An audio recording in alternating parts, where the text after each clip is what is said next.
Hello everyone, welcome back to How to Daily. In today's video, I'll show you how to zoom in on the view on Discord on your desktop.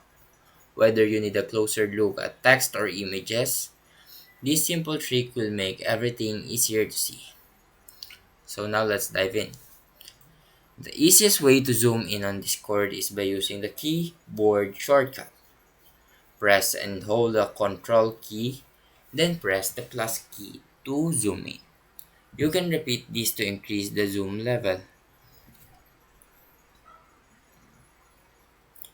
If you want to return to the default zoom level, press and hold Ctrl and then press the 0 key. This will reset the view to the original size. To zoom out, press and hold Ctrl and press the figure key. This will decrease the zoom level, giving you a wider view of your Discord interface. And that's how you zoom in on Discord desktop.